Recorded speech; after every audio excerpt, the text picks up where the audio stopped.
Muy buenas noches, bienvenidos una vez más, como todos los domingos a las 20 horas, a Legítima Defensa Segunda Dosis. Si nos estás mirando por el canal de YouTube de Caras y Caretas TV, suscríbete al canal, activa la campanita de notificaciones y haz todos los comentarios que quieras, tanto en el chat como en el perfil de comentarios. Gracias a todos los que nos miran por la fanpage de Facebook. Recuerden que pueden compartir en su perfil, también hacer comentarios y elegir reacciones. Nos pueden mirar también por Twitch. Muchas gracias por estar ahí. Nos pueden mirar por X. También gracias a los que nos miran por esa plataforma y a los que nos miran por las pantallas de UCL en el canal 195 de DirecTV, canal 2 de Flow, canal 2 de Cablevisión. Como siempre, saludamos a todos los uruguayos y uruguayas que nos miran desde el exterior, que nos mandan mensajes todas las semanas, que nos acompañan semana a semana en cada uno de los proyectos de comunicación con esa adhesión que, insisto, y yo tengo experiencia en esto, hace muchos años que estoy haciendo programas que se ven fuera del país.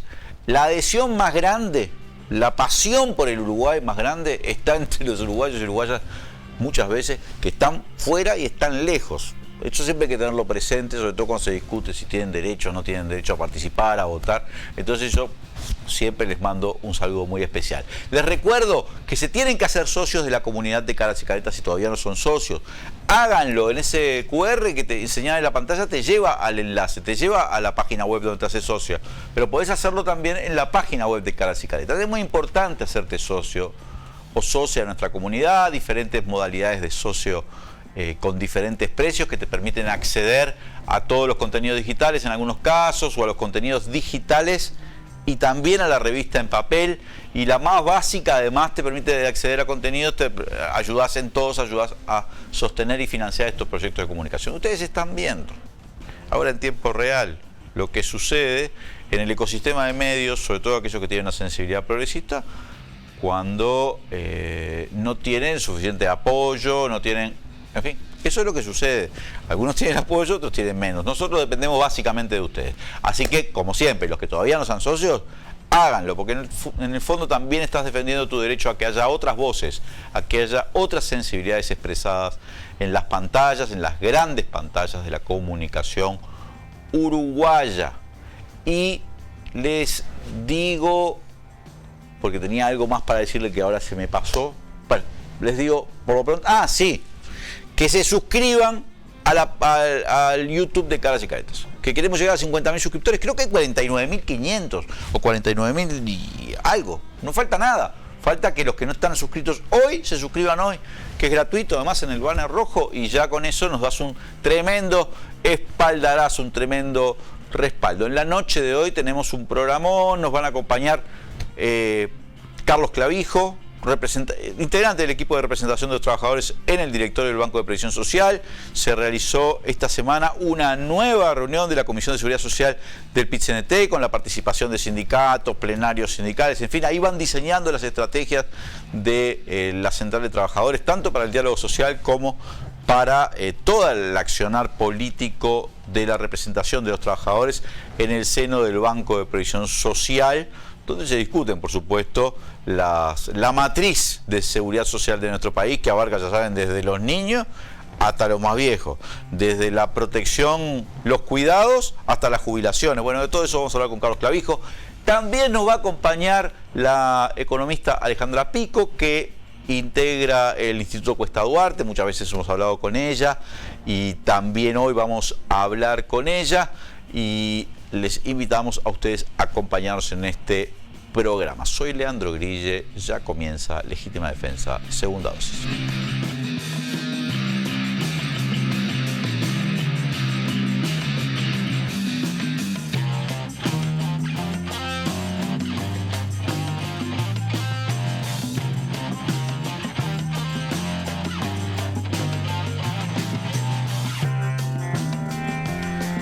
Volvemos con Legítima Defensa Segunda Dosis. Gracias a todos y todas los que nos están acompañando.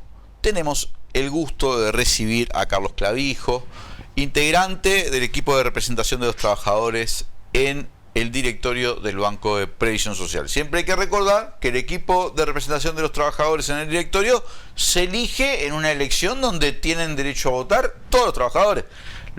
así como los jubilados y hasta los empresarios, cada uno elige su representación, pero ni siquiera es una elección donde participen los gremios, ni la gente sindicalizada, todos los trabajadores como de un orden, como si fuera una elección universitaria del orden.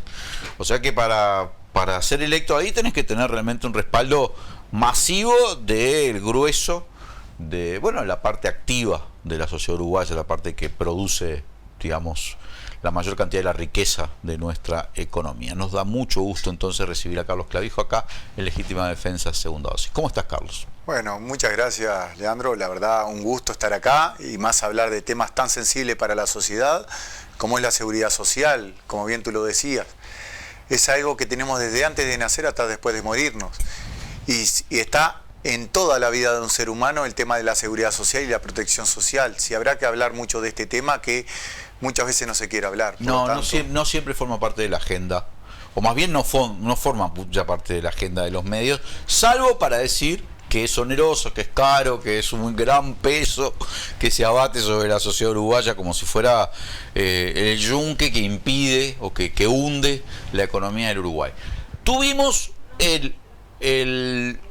junto con la elección nacional pasada un plebiscito. Algunos consideran que el plebiscito, con su resultado, que no fue aprobada la propuesta que llevaba adelante el PIT-CNT, saldó este tema, dejó estabilizada la reforma jubilatoria que había hecho el gobierno de Lacalle Pou, pero de todas maneras el gobierno convocó un diálogo social y el diálogo social está en marcha y en principio tiene que producir algún tipo de resultado en los primeros meses del año que viene. Entonces yo quiero que vos nos cuentes cómo están encarando este proceso, si creen que es un tema saldado, si creen que de este diálogo va a salir algo provechoso, ¿cómo lo están viendo?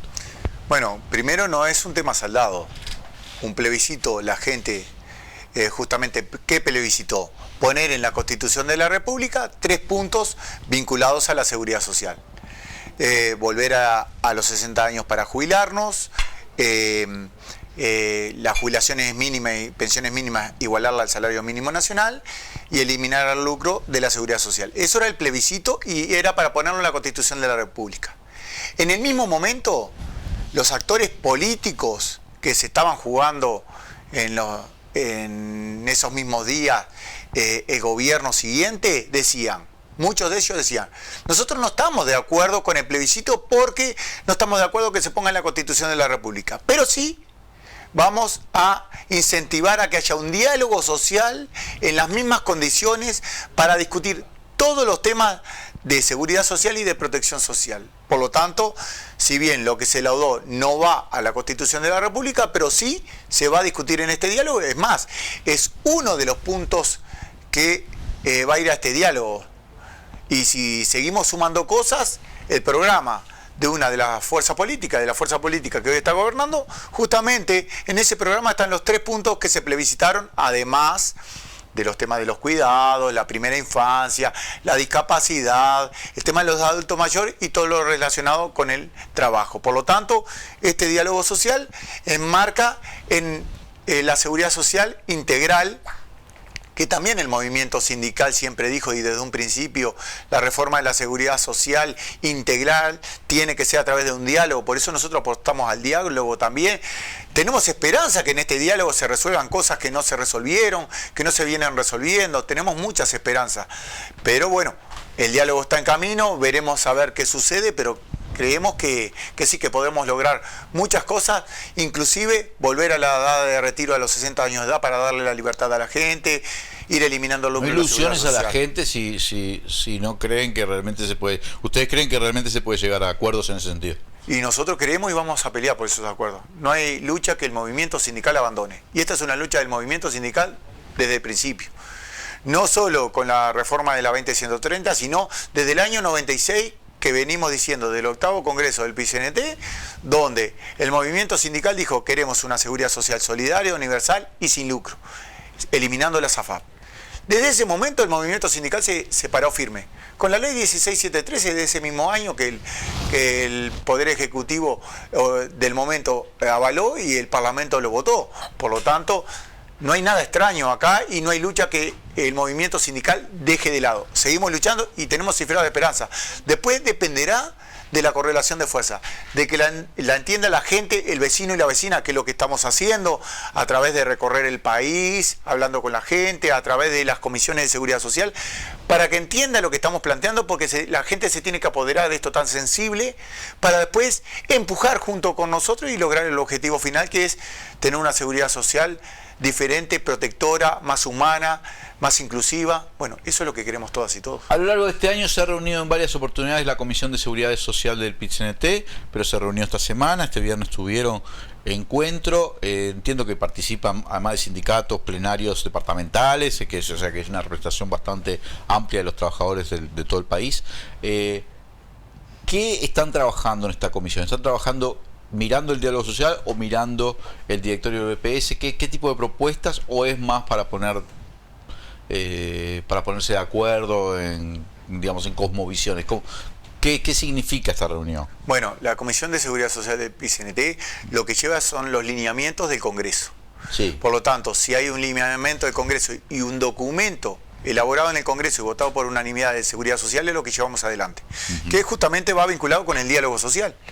Este viernes justo tuvimos 3 expositores de primera línea, la socióloga Paula Baliato hablando de infancias, y mirá, tiene todo que ver con algo que se está discutiendo por parte del PIT-CNT. Hablando de infancia, Hugo Dufrechú, economista, hablando de la pobreza, vinculado también a la pobreza infantil fundamentalmente. Y por último, Alejandra Pico, hablando que en un ratito va a estar por aquí, hablando justamente de el impuesto del 1% para el 1% más rico de la sociedad. Que es el tema que tenemos agendado con Alejandra para charlar hoy, a partir de que el lunes pasado se hizo este lanzamiento en el Paraninfo de la Universidad de la República. Exactamente. Pero, o sea que está todo como involucrado. Está todo involucrado, porque esa Comisión de Seguridad Social del PIT-CNT, que es tradicional desde hace 33 años, que estamos representando a los trabajadores y trabajadoras, hay representación social en el Banco de Previsión Social, siempre hubo una Comisión de Seguridad Social donde discute, pone los temas arriba de la mesa, porque ahí lo que van son referentes sindicales, de los sindicatos, pero también de los plenarios. Es decir, compañeros que ahora salieron para Bella Unión, se llevan toda la información para divulgar en Bella Unión todos los temas de seguridad social, que es importante para que la población lo sepa. Porque son temas que tenemos que divulgar por todos lados, porque si no, no se entiende. Y los temas de seguridad social hay que tratar de generar esa cultura de seguridad social para que la gente pueda apropiarse del tema para después defenderlo. Porque si no, vamos a tener esta misma situación. Miren lo que pasa hoy en muchos medios de comunicación. Una semana hablando de un casamiento de un millonario paraguayo aquí en Punta del Este. Sí, lo que pasa es que yo leí también. Tienen 35 autos blindados, aviones privados. Yo dije, che, ¿quién se casa? ¿Y no le duele a la gente que no puede comer? Y los niños ¿a ellos que están en Punta del Este? No, para ponerlo en los medios de comunicación para que la gente se apropie, porque en definitiva lo que nos tiene que pasar a cada uno de nosotros es que nos duela sentir ese dolor de ver en el Uruguay, un país rico, tanta gente pobre. Es más, en el Uruguay hoy la pobreza tiene cara de niño, niña y adolescente y madre soltera. Y eso tenemos que cambiarlo. Eso no podemos mirar para el costado, no podemos ir caminando por la calle, no podemos recorrer los departamentos como lo hacemos habitualmente y mirar para el costado para no ver esa situación. Ahora, hay que ponerlo en los medios de comunicación y lamentablemente prefieren ver ese millonario que se casa en Punta del Este y no divulgar estos temas de seguridad social que son sensibles, es el día a día de cada uruguayo y uruguaya, y no podemos creer que hayan uruguayos y uruguayas en este paisito que no tengan un plato de comida, que no tengan acceso a la educación, que muchas veces no tengan acceso a la salud, que nazcan en condiciones indignas. Eso nos tiene que doler, eso tenemos que poner en la palestra pública para que todo el mundo lo sepa, porque si no va a ser muy difícil transformar la realidad. Y nosotros, desde el movimiento sindical, desde nuestro directorio en el Banco de Previsión Social, desde el representante de los trabajadores en el Banco de Previsión Social, desde nuestra Comisión de Seguridad Social, tenemos que hacer ese trabajo, poner en territorio el tema para que el tema se entienda, para que el tema se vea. Hoy lo decía, y no le quiero robar espacio a Alejandra Pico, que lo va a decir, esta tasa esta tasa que se le cobraría a las personas más ricas del Uruguay es para 25.000 personas. Es para 25.000 personas. No es para 3.300.000 habitantes del Uruguay. Es para 25.000 personas. Que en realidad esas personas se enriquecen, acumulan riqueza gracias a que utilizan los recursos naturales del Uruguay, utilizan la mano de obra de las y los trabajadores para generar esa riqueza, utilizan todo nuestro país, nuestra salud, nuestras condiciones para generar esa riqueza.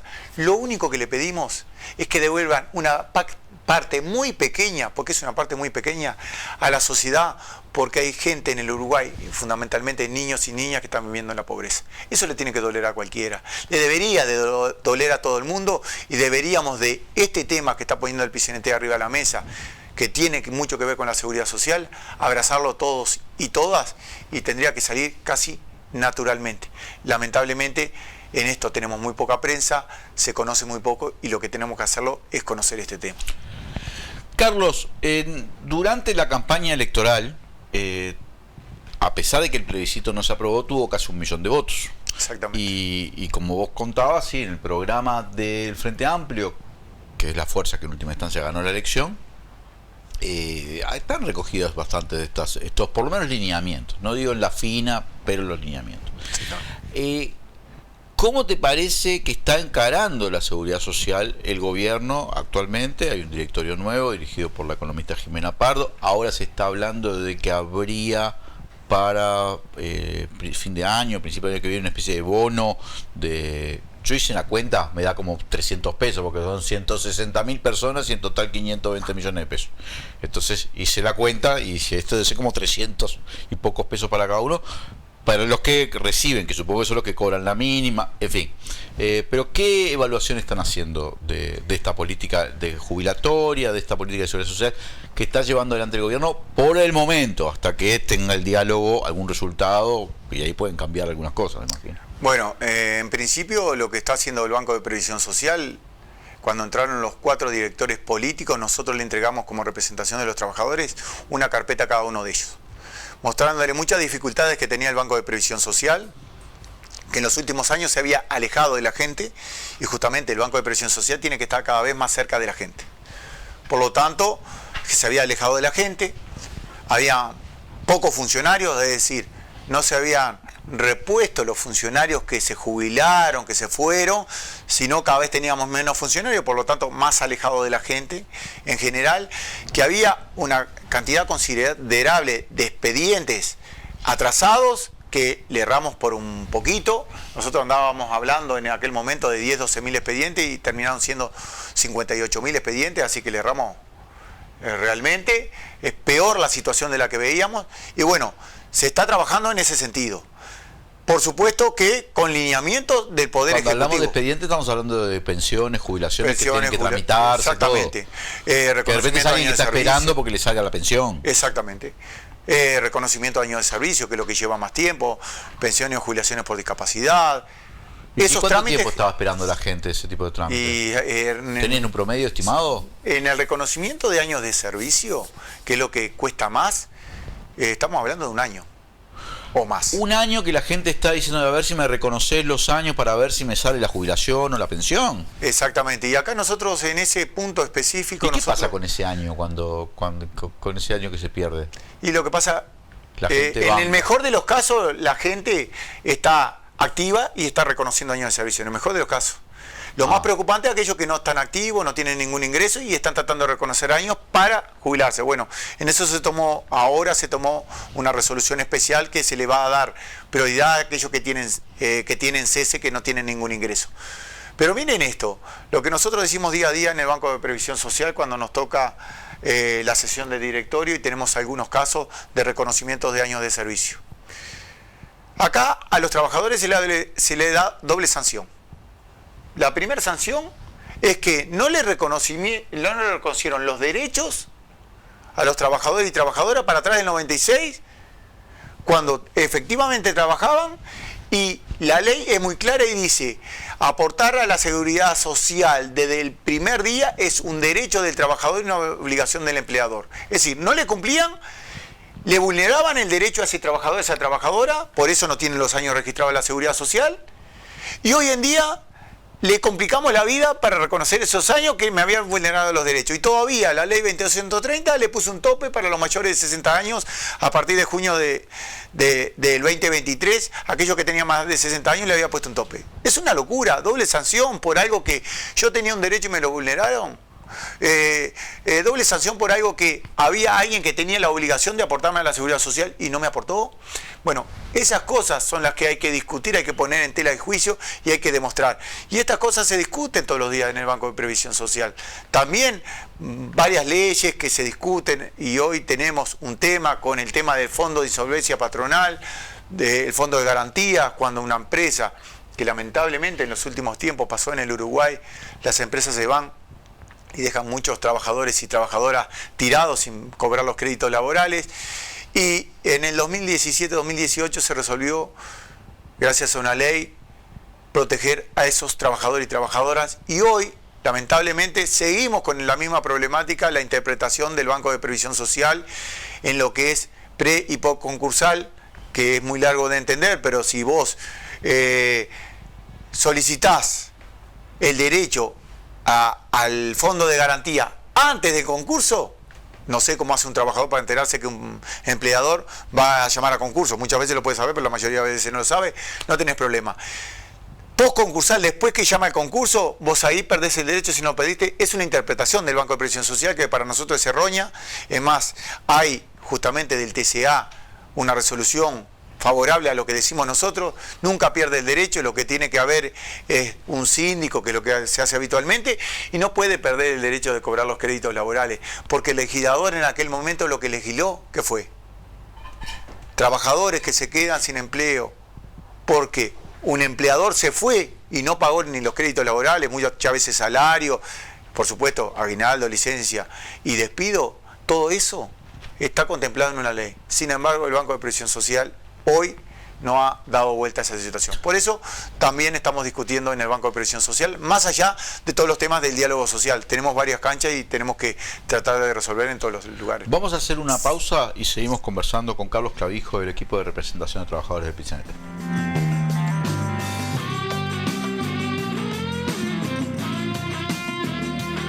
Al frente, lo financiamos entre todos y todas. Escanea el código QR o ingresá en frenteamplio.ui y sumate a colaborar.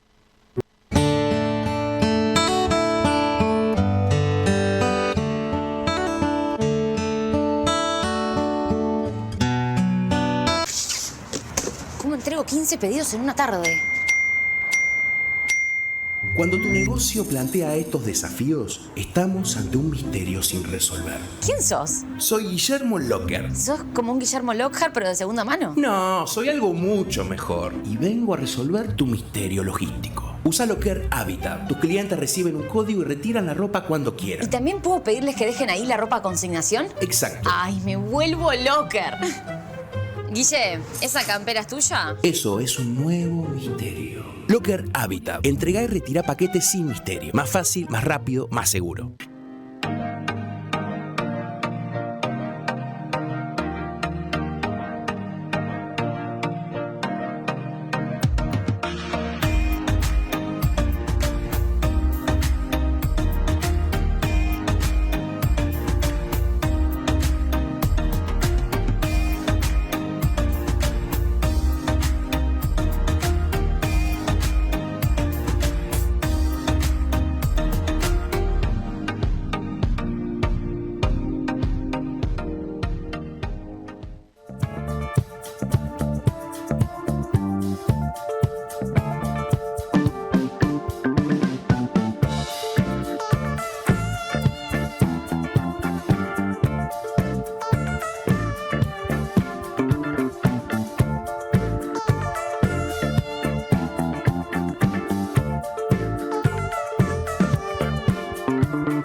Aberturas, más de 20 años de experiencia y calidad.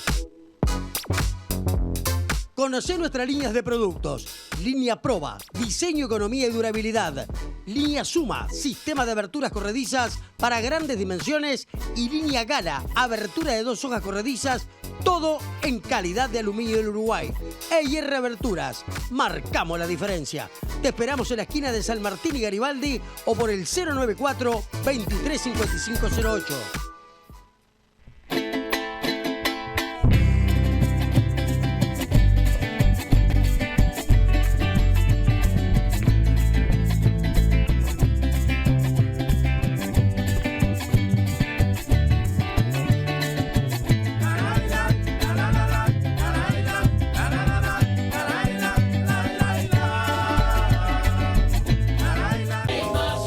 Hagamos un trato por la educación pública. 6 más 1% del presupuesto para educación pública y ciencia. ¿Vamos a hacerlo?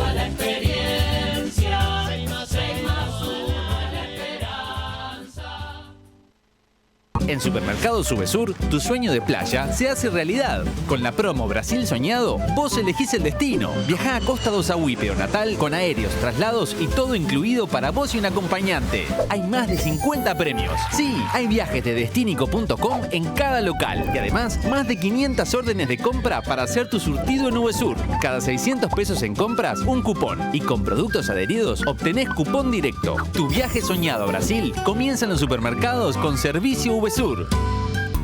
Nunca fue tan fácil ponerse al día con la contribución inmobiliaria en Canelones. Convenios sin multas ni recargos y hasta en 60 cuotas según el padrón. Hasta el 31 de diciembre, un plan pensado para que todas las personas puedan acceder. Agéndate por el 1828 o ingresa en imcanelones.gov.uy para más información. Esta es tu oportunidad de ponerte al día. Canelones avanza con la gente. Nos levantamos temprano. Desayunamos a las apuradas para no llegar tarde. Chao. Hacemos los deberes de noche. Estamos el primer día y en el último también. Cada día de clase aprenden, comparten, crecen y sueñan. Tu esfuerzo vale la pena para que digan presente. No faltar a clase hoy es una oportunidad para mañana.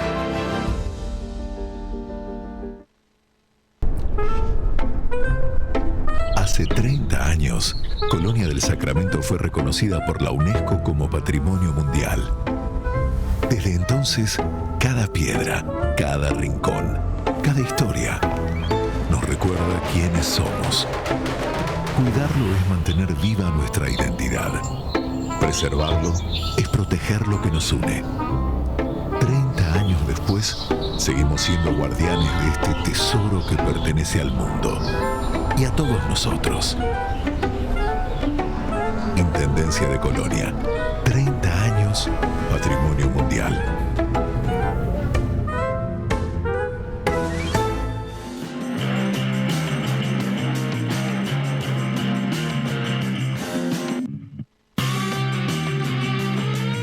Volvemos con Legítima Defensa, segunda dosis. Gracias a todos y todas los que nos acompañan. Seguimos conversando con Carlos Clavijo, el equipo de representación de los trabajadores en el Banco de Previsión Social. Me importa mucho este desarrollo que tuvieron esta semana con la Comisión de Seguridad Social hacia el diálogo social. En el diálogo social algunas particularidades hay, porque por lo pronto algunos de los partidos políticos con representación parlamentaria, yo diría el grueso de la oposición, tanto el Partido Colorado como el Partido Nacional, el Partido Independiente, han decidido no participar del diálogo. No es que todos, porque sí está participando naturalmente el oficialismo, el Frente Amplio y también Cabildo Abierto, pero el resto no. Y eso hace que, no sé, nace como chueco no, digamos rengo este diálogo social, o ustedes dicen, bueno, si no quieren venir, no vengan. Bueno, mirá, seguiremos sin ellos. ¿Cómo justamente, el movimiento sindical tiene una particularidad, donde nos llamen a dialogar, a negociar y a conversar, vamos a estar. Porque para nosotros es importante, cada diálogo, cada negociación, lo que tratamos de transformar es en avances para la sociedad en general. Por lo tanto, aquellos y aquellas que no quieran estar en una discusión en la misma mesa sentado con las y los trabajadores, y bueno, tendrán un problema. Creemos que es lógico y es claro que hagan esto. ¿Por qué? Por dos cosas. La primera, ellos tuvieron una comisión de expertos donde hubo un solo trabajador representando al PCNT y donde en esa representación hicimos más de 80 propuestas y no se tomó una. Por lo tanto, está claro que no nos quieren ni escuchar ni llevar a cabo las cosas que dice el movimiento sindical. La segunda cuestión es que ellos dicen que ellos quieren una discusión política y yo creo que ahí hacen una chicana, porque en realidad todo lo que se discuta en este diálogo social donde hay organizaciones, no solo sindicales, están los jubilados y pensionistas, están decir la NAPU, están las cámaras empresariales, está el PIA, la red de cuidados,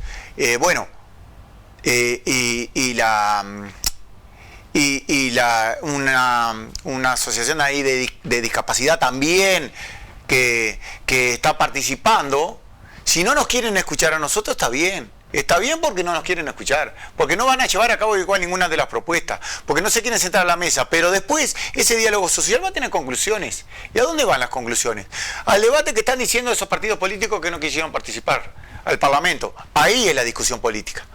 Porque recordemos que todas las iniciativas o todas las reformas que se quieran hacer en seguridad social tienen que tener iniciativa privativa del Poder Ejecutivo, por lo tanto el Poder Ejecutivo decidió hacer un diálogo social para generar iniciativas que vayan al Parlamento y después va a haber una discusión política en el Parlamento donde se votará o no lo resuelto por las organizaciones sociales que discutieron en ese diálogo social.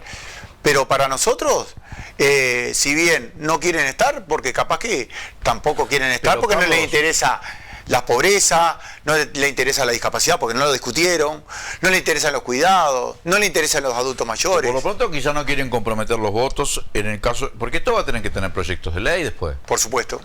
Y ahí el oficialismo tiene mayoría en el Senado, pero no en diputados. Bueno, está bien, si uno sumara cabildo abierto, de repente, no sé, no estoy muy claro. Y además habría que ver cuántos son las mayorías que se necesitan, porque puede haber cosas que requieran mayorías especiales. No lo sé. Pero ahí pasa a haber un escenario donde, ¿qué pasa? ¿No? Exactamente. Y yo creo que también se lavan las manos porque si no se resolvieron las cosas que viene hace años, sin resolverse un montón de cuestiones en discapacidad, en primera infancia, en cuidado, retrocedimos en las tres cosas. Tampoco se quieren sentar a la mesa a escuchar los argumentos de las organizaciones que van a hablar de esos temas. Porque es difícil sentarse a la mesa, yo creo, con las organizaciones. En el diálogo, cuando hay instancias de diálogo social, ¿cómo es vos sentís que hay receptividad? Bueno, el que coordina el diálogo social, el economista Hugo Bay, tiene amplia experiencia en trabajar con la propia Cuesta Duarte, pero acá es el gobierno y las organizaciones sociales y los partidos políticos. Entonces, ahí hay diferentes visiones, eso es indiscutible. Totalmente. ¿Y cómo ven ustedes el clima de trabajo? ¿Creen que están avanzando? ¿Sabemos si ya hay algún tipo de acuerdo, relatoría, resumen, taller, que uno diga, bueno, esto está bien orientado? ¿Sí? No, recién va a empezar la discusión política, que para nosotros es lo más importante. Se terminaron los conversatorios, los seminarios. ¿Cómo salieron? Los conversatorios y seminarios de eso es poner temas arriba de la mesa, donde la sociedad puso cada uno de los temas que quiso poner y donde en los seminarios se hablaba de la parte técnica. Pero lo sustancial acá, como dice la OIT, lo sustancial es discutir lo político en seguridad social. La visión política de cada una de las organizaciones. Que es ahí donde apuntamos nosotros, es ahí donde nos interesa a nosotros. Ahora el 4, el 10 y el 16 van a haber reuniones del comité ejecutivo para diagramar los puntos que vamos a discutir el año que viene. Es decir, como diseñan como el calendario, la logística, el orden del día, digamos. El orden del día, exactamente, para discutir, que nos pongamos todos de acuerdo para discutir el año que viene en profundidad cada uno de los temas. ¿Y ahí ustedes qué piensan? ¿Aportar documentos, llevar técnicos? ¿Cómo funciona después el diálogo? Ya entregamos los documentos, que son los documentos que fueron votados por unanimidad en el último congreso del PCNT, por lo tanto nosotros tenemos un documento sólido donde habla de todos los temas, pero fundamentalmente hablamos del financiamiento. Y yo me quiero parar, porque nadie quiere hablar de ese tema, no solo el tema del 1% que va dirigido a un colectivo, sino cómo se va a financiar la seguridad social. ¿Y ustedes qué piensan? Yo te hago esta pregunta. ¿Está bueno discutir primero qué necesidades tiene la gente y vamos a resolver las necesidades de la gente y después discutir la plata? ¿O en la casa de cada uno primero vemos qué plata tenemos y después vemos a ver lo que vamos a comprar en el surtido? Sobre esto hay diferentes... Pero, por ejemplo, algunas cosas que uno puede... Por ejemplo, voy a poner ejemplos burdos, ¿no? Es claro que hay una diferencia entre los aportes patronales en industria y comercio de los aportes patronales de los estancieros, ¿no? Es bastante grande la diferencia, por cierto. Bueno, ahí uno dice, acá esto se podría corregir. Y es claro que hay capacidades contributivas que no están contribuyendo con la fuerza que podrían hacerlo sin verse mayormente afectados. No estoy hablando de que le va a generar un hueco. Pero también es cierto que hay mucha guita de uruguayos que está depositada en el exterior, que el capital es cobarde, que si vos le querés coso se escapa. Todo esto también es cierto, ¿no? Sí, por supuesto. Nosotros como PCNT tenemos una propuesta. Y la propuesta nuestra no es generar un nuevo impuesto vinculado a la seguridad social directamente. No es. Nosotros decimos, para que después no nos digan no vamos a poner más impuestos, decimos transformar, modernizar, sustituir el aporte patronal. Bien, tú decías, Uruguay es el único país del mundo que aportan el doble los empresarios que los trabajadores, primero. Segundo, el aporte de los trabajadores es el más alto de América Latina y el quinto en el mundo. Eso no hay que cambiarlo. Entonces el movimiento sindical dijo, bueno, acá falta plata en la seguridad social. Se está yendo por todos lados. ¿Qué tenemos que resolver? Y bueno, vamos a resolver, lo primero que tenemos que resolver es nueva fuente de financiamiento o el financiamiento de la seguridad social para discutir después, según los ingresos que tengamos, la protección social y mejorar la protección social. Y bueno, acá lo que nosotros decimos es que el aporte patronal, en vez de ir vinculado a la masa salarial, como es hoy en día, lo decíamos hoy, propuestas renovadoras, como ese aporte a la masa salarial que se sustituya por un aporte a la ganancia. Y eso se llama equidad contributiva. ¿Por qué equidad contributiva? Porque aquel pequeño y mediano comerciante que realmente tiene poca ganancia va a aportar muy poco a la seguridad social, pero aquel que tiene mucha ganancia va a aportar mucho más a la seguridad social. Y a su vez, esto que vos bien decías, el aporte de los empleadores, de algunos empleadores en el Uruguay es un 7,5%, pero el campo aporta un 1,92%, es decir, una cuarta parte menos que los demás, y a su vez muchos de ellos están exonerados de aporte, por lo tanto no aportan nada. Entonces, si vos lo vinculás a la ganancia, tenés varios impactos positivos. Por ejemplo, la equidad contributiva. El que tiene un pequeño y mediano comerciante, pequeño y mediano productor, va a aportar muy poquito a la seguridad social. El que tiene grandes ganancias va a aportar por las ganancias. Y ahí también va vinculado a las nuevas tecnologías, ese mismo impuesto o esa misma transformación del aporte patronal. Porque si vos va vinculado a la ganancia y todos sabemos que una nueva tecnología en un lugar de trabajo lo que hace es sustituir mano de obra y a su vez generarle más ganancia al capital, porque para eso traen las nuevas tecnologías, ahí amortiguaría el tema de las nuevas tecnologías porque aportaría por las ganancias y no por la masa salarial que con seguridad está disminuida por la nueva tecnología. Y ahí podemos discutir entre trabajadores, empresarios, jubilados, gobierno de turno y partidos políticos si quieren estar, nuevas formas de seguro de paro. Porque no tiene por qué seguir el mismo sistema de seguro de paro cuando las nuevas tecnologías no solo te están desplazando mano de obra, sino están acortando las zafras, por ejemplo. Y ahí tenemos los problemas de la caña de azúcar, los problemas del citrus, que realmente en el Parlamento hay que votar todos los años una ley especial de seguro de paro, cuando esa zafra va a ser siempre igual. Por lo tanto, deberíamos de pensar que esos empleadores que generan grandes ganancias en poco tiempo aporten para darle a sus trabajadores un derecho realmente que esté consagrado en la legislación nacional Y eso es lo que hay que discutir. Por eso nosotros decimos, sin discutir financiamiento está muy difícil discutir todos estos temas porque van de la mano. ¿Y cómo protegemos en los cuidados si no financiamos? Porque el presupuesto realmente creció, pero creció muy poco, o casi nada. Por lo tanto, se va a redistribuir muy poco. Y si hay que profundizar el tema de los cuidados, el tema de la protección a las personas con discapacidad. Porque acá tenemos un problema, tenemos muy lindas leyes, pero la accesibilidad a las prestaciones es muy difícil. Llegar al baremo suficiente para tener una prestación es muy difícil. Entonces, eso también hay que flexibilizar porque el mundo viene caminando hacia ese lado. Ahora tenemos que buscar nuevas fuentes de financiamiento. Y ese va a ser el debate fundamental del diálogo social, que por supuesto, como todos sabemos, va a ser el más difícil, va a ser el que el gobierno ya viene diciendo que no se va a ampliar ningún impuesto más y no va a haber más impuestos, pero bueno, el movimiento sindical es terco, va a seguir peleando por eso, porque el transformar justamente el financiamiento de la seguridad social es lo que se necesita para mejorar la protección social, para mejorarle la vida a todas y todos. Además, el movimiento sindical, el programa del movimiento sindical es mucho más completo. La estrategia de desarrollo, ¿para qué? Para que tener un desarrollo productivo, para generar empleo y empleo de calidad. A la que presentaron en el propio Parlamento hace pocas semanas. Exactamente. Esa estrategia justamente para generar empleo. ¿Por qué falta en el Uruguay? Empleo. Para sacar a esos niños, a esas niñas, adolescentes de la pobreza. ¿Qué necesitas? Además de que el Estado tenga que inyectar, invertir plata. Empleo, porque hay que conseguir empleo para los padres, las madres de esos hogares para salir de la pobreza. Para que la pobreza se elimine realmente, no solamente darle un ingreso y con eso se termina. No, hay que generar varias políticas y bueno, la política de desarrollo justamente va en ese sentido, generar empleo, empleo de calidad. Estamos hablando también de la reducción de la jornada laboral para generar empleo y para generar calidad de vida de la gente, para generar más los cuidados.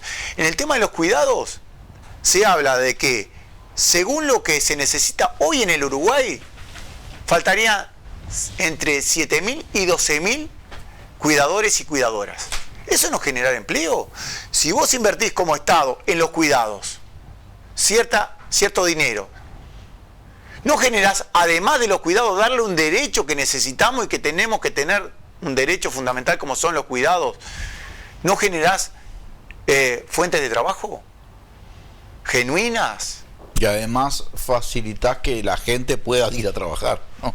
Porque además pues te volcás gente al mundo del trabajo laboral, porque si vos estás, todas las familias que tienen, sobre todo pienso, están muy feminizados los cuidados en Uruguay, pero pienso en mujeres que están cuidando familiares, a veces hijos, gente con discapacidad, personas mayores, que tienen que disponer de ese tiempo que obviamente compite contra cualquier posibilidad de trabajar, ¿no? Al final te empobrece como globalmente además, ¿no? O sea, es muy importante el tema de los cuidados, ¿no? Por eso, en realidad, tiene que haber una política nacional, una estrategia nacional de desarrollo, de políticas en general de cuidado, de primera infancia, para eliminar la pobreza, porque con una de estas solas herramientas no resolvés el tema. Tienen que ser varias herramientas y aparte tiene que haber una conexión interinstitucional que ayude a eso. Y eso es lo que falta hoy en el Uruguay. Y eso también se está discutiendo en el diálogo. Todas las organizaciones sociales dijimos lo mismo. Si no hay una comunicación interinstitucional en cualquier política que resolvamos acá, va a estar muy difícil para llevarla a cabo. Eso es lo primero. Además del financiamiento que la Red por el Cuidado está planteando financiamiento para el sistema. El tema de plataformas por el tema de la infancia está planteando financiamiento. Nosotros estamos planteando financiamiento. Los jubilados están planteando financiamiento. Es decir, todas las organizaciones sociales están diciendo, y el Estado lo sabe, se necesita financiamiento para tratar de mejorarle la calidad de vida a la gente, para que la gente llegue al derecho, porque el derecho está, pero lo ve lejano. Claro, sin recursos no puede haber soluciones sin recursos. No puede haber soluciones sin recursos. Hay que repartir mejor la torta. Y la seguridad social, lo dice la OIT, es la principal herramienta de redistribución de la riqueza. Usémosla, discutámosla, busquémosle la vuelta. Son temas muy difíciles de discutir. Imagínense discutir esto en campaña electoral. Está bravo para que ganen, pero hoy no estamos en campaña electoral. Hoy estamos en el diálogo social. No, está bravo para que ganen porque los que tienen la parte mayor de la torta tienen mucha influencia. Exactamente. Porque en realidad, si vos lo mirás globalmente, a la población le conviene la redistribución. En todo caso, me estabas hablando, lo vamos a ver con la economista Pico, pero ¿a cuánto le afectaría un impuesto, una sobretasa? A 25.000 personas, en un país de 3 millones. Y son 25.000 personas o 25.000 titulares de fortunas, que no le va a afectar tampoco esa sobretasa del patrimonio en el caso de que... No le va a afectar, quiero decir, no es que van a pasarla mal. Totalmente. Ahí como... No en todos lados, Clavijo, porque también hay en el mundo, yo he visto, podría preguntar a Poppy si tiene, pero no me acuerdo si fue el que era director técnico del Liverpool, Klopp, Jürgen Klopp, que dice: yo no quiero vivir en un país donde los tipos como yo no paguemos un impuesto, porque son el tipo que tiene mucho dinero, claro, una estrella de el fútbol tiene mucho, pero yo quiero pagar impuestos. Pero y Alemania e Inglaterra están avanzados en ese tema. Y hay otro esquivo, pero acá hay como que las ganas de esquivar es permanente, ¿no? Sí, pero acá lo que hay que tratar de que haya voluntad política. Primero, si no hay voluntad política no tenemos nada. Entendemos que la presión de los capitales es muy fuerte. Ahora, hoy Alejandra Pico, y no le quiero robar toda la letra a ella, pero Alejandra Pico decía... Es difícil igual, porque... Sí, es difícil, tiene mucha, y aparte conoce mucho, y es, la verdad, nos sacamos el sombrero porque hoy hizo una exposición tremenda, excelente, nos abrió la cabeza a todas y a todos en la Comisión de Seguridad Social. Pero mirá, aquel que tiene 5 millones de dólares, nos mirábamos todos en la comisión a ver si alguien tenía ¿Vos no eso. era? No, nosotros ninguno ahí, una casualidad, pero ninguno de ahí estábamos. Tendría que aportar 27.500 dólares por año. Es decir, capaz que le sale después mantener el BM, el Mercedes, ¿no? Pero estamos pensando en niños, niñas, adolescentes que nos les llega el plato de comida. Hay que poner arriba de la mesa la sensibilidad y hay que informar. A nosotros nos sucede día a día, recorremos el país para arriba y para abajo y vemos que hay falta de información en este tema, porque si no, si le estás diciendo que le vas a poner un impuesto al 1%, el otro 99% tendría que estar de acuerdo. Y no lo está. Yo recuerdo en el mismo plebiscito que hablábamos de las exoneraciones tremendas que hay del impuesto al patrimonio, y salieron medios de comunicación a los asentamientos a preguntarle a la gente si realmente estaba de acuerdo con nosotros como movimiento sindical, que había que ponerle impuestos al patrimonio más fuerte. Decían, no, impuestos más. Estamos hablando de asentamientos. Gente que tiene la necesidad, no tiene plata, tiene necesidad. Y para generarle los derechos a esa gente se necesita que esos que acumulan y que todavía vuelcan en el exterior, porque muchas veces ni la dejan acá en el Uruguay para generar empleo, mejor calidad de vida de la gente, porque no piensan en eso, la vuelcan en el exterior y nosotros mismos, por desinformación, la sociedad en general, por desinformación, dice, no quiero más impuestos. Si a vos no te toca el impuesto, este impuesto del 1% para 25.000 personas. Con seguridad, la gran mayoría de los oyentes no paga impuestos.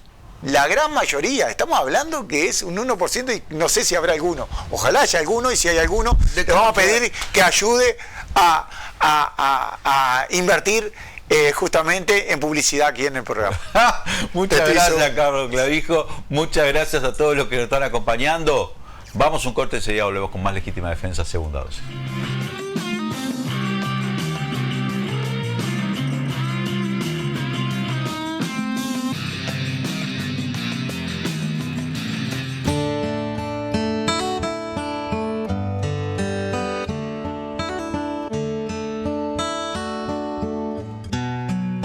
Cada vez que vas al Macro haces buen negocio. Cuanto más compras, menos pagas, te lo digo yo.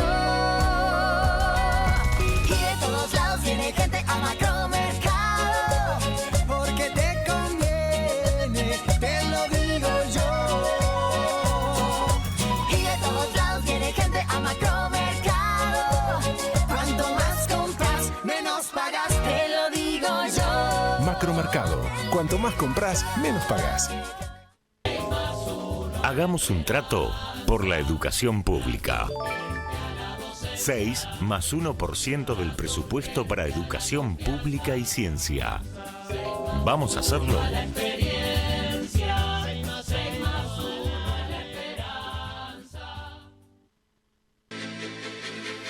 La verdadera amistad te dice las cosas de frente, aunque muchas veces no te guste. Porque tiene la honestidad por virtud y es auténtica. Prioriza la confianza por sobre todas las cosas. Es que la amistad asume el compromiso de estar siempre, sobre todo en las malas, para que cuando lleguen las buenas sean una verdadera fiesta. No importa el momento, la hora o el lugar, su voz siempre te hace sentir como en casa. Caras y Caretas, una voz amiga. Suscríbete ahora.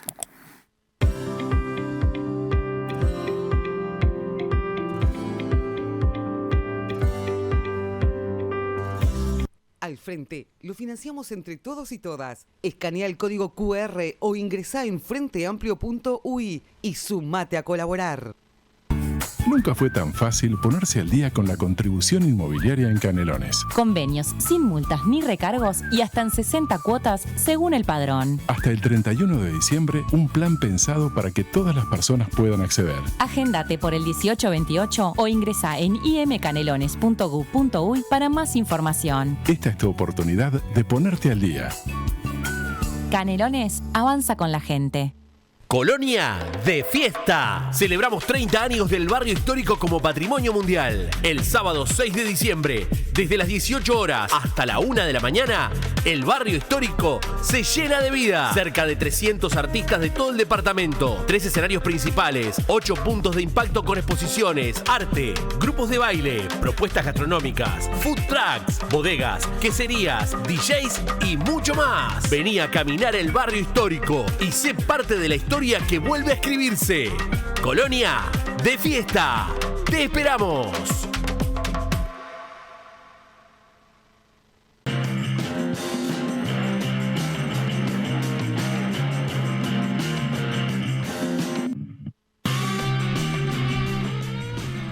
Volvemos con Legítima Defensa, segunda dosis. Gracias a todos y todas los que nos están acompañando. Estamos ya en contacto con la economista Alejandra Pico. La tenemos ahí. ¿Cómo estás, Alejandra? Gracias por acompañarnos. ¿Cómo estás, Leandro? Gracias por la invitación. Bien, Alejandra, el lunes de esta semana que terminó, hubo este lanzamiento en el Paraninfo de la universidad de, lo llamo grosso modo como se llamó la consigna en su momento, ¿no? El 1% al 1% más rico, pero que creo que ahora está planteado técnicamente ya como bajado a tierra a una propuesta mucho más concreta en torno a sobretasas del impuesto al patrimonio, en fin. Entonces, me gustaría que vos, que estuviste dentro del equipo técnico que estuvo trabajando en esto, Alejandra es del Instituto Cuesta Duarte, por cierto, nos cuentes un poco de qué va bien la propuesta, cuáles son las características que tiene ahora sí ya más bajada a tierra. ¿Y qué estiman ustedes o cómo estiman ustedes que podría aplicarse y qué resultado podría tener? O sea, así como para que la gente lo entienda, incluso los legos que sabemos menos de economía, pero políticamente entendemos la idea. Bien, nosotros desde la comisión, yo participando por el instituto, pero junto con una cantidad de colegas, investigadores de la universidad, y colegas del Laboratorio Fiscal y Tributario del CIMBE, recibimos esa idea de la central sindical de generar una propuesta tributaria que gravara a los más ricos del país con el objetivo de conseguir fondos públicos adicionales para llevar adelante políticas de combate a la pobreza en hogares de niñas, niños y adolescentes. Eso que inicialmente se planteó como la idea de gravar al 1% más rico con un impuesto del orden del 1% y que eso permitiría recaudar aproximadamente también un 1% del producto. A partir de esa idea más política, más conceptual, en la comisión empezamos a afinar un poco y dada la urgencia que entendemos que tiene este tema, la emergencia social que significa el tener 1 de cada 3 niños de 0 a 6 años viviendo en hogares por debajo de la línea de pobreza, optamos por este camino que pensamos, esta propuesta, que es una propuesta concreta, pero lo hemos dicho varias veces, no está cerrada, es una propuesta para la discusión. Pensamos que el camino más rápido y más viable también políticamente era no partir con un nuevo impuesto, sino tomar un impuesto ya existente, como es el impuesto al patrimonio de las personas físicas, no modificar tampoco ese impuesto, sino que crear una sobretasa, como existe en el caso de otros impuestos, una sobretasa que empiece a operar a partir del $1.000.000, que es un poco lo que abarcaría ese 1% más rico, y cuyas tasas de aplicación de esa sobretasa, valga la redundancia, sean progresivas. Es decir, a mayores patrimonios, mayores tasas de aportación. Y esa idea del 1% rondaría en que los capitales por debajo, por ejemplo, los patrimonios, para ser más exactos, por debajo de los $10 millones, estarían aportando menos de ese 1% y recién a partir de los $10 millones en patrimonio, eso va a depender un poco del esquema de tasas que se elija, porque esta es una propuesta que también plantea más de un escenario posible, se empiece a pagar ese 1% del que se hablaba. Alejandra, ustedes, estas son todas preguntas de una persona que no sabe, ¿no? Entonces, pero quiero que nos diga. ¿Se tiene claro cuánta gente tiene patrimonios por encima de eso? Porque me imagino que tiene también como una especie de mínimo no imponible. O sea, en algún momento hay que decir, estamos hablando de los más ricos y no estamos hablando de gente que quizá tiene recursos, que está cómoda, pero no está dentro del universo de los que se quiere grabar. Y se tiene claro qué patrimonios tiene. Es un patrimonio que hay información que se cuenta, yo sé, no sé, la DGI, los que sean, tienen la información, o son patrimonios que eventualmente están ocultos o están en el exterior, no sé, porque viste que no se estudia mucho a los ricos, entonces uno no siempre sabe tanto, ¿no? Es verdad.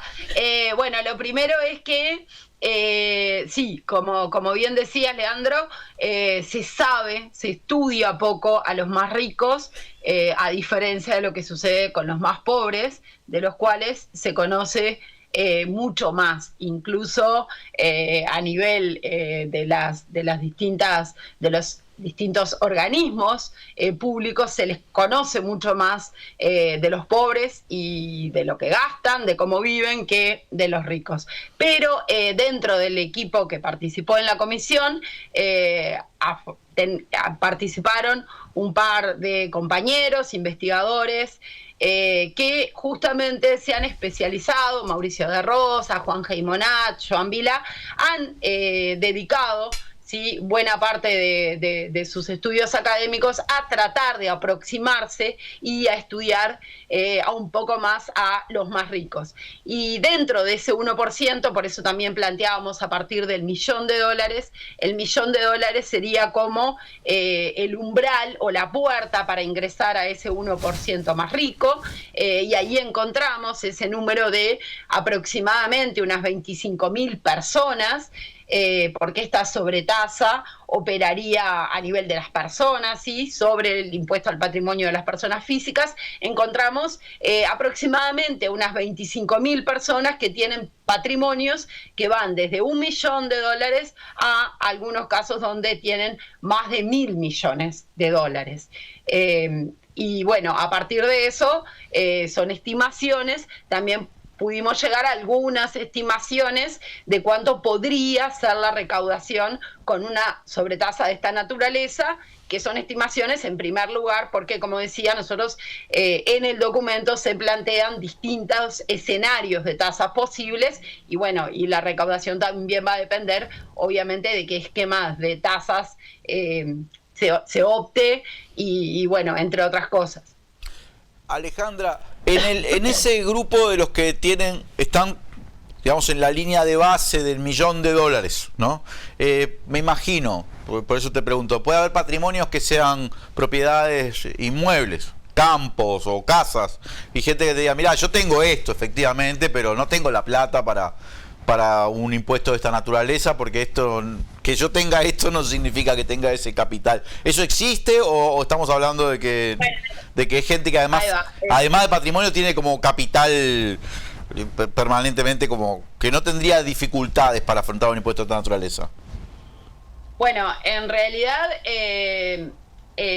todas esas cuestiones son cuestiones que fuimos discutiendo y viendo en la comisión, y también tomando algunos criterios de cómo ir generando una propuesta o un diseño lo más concreto posible. No cerrado porque está abierto a la discusión, pero sí lo más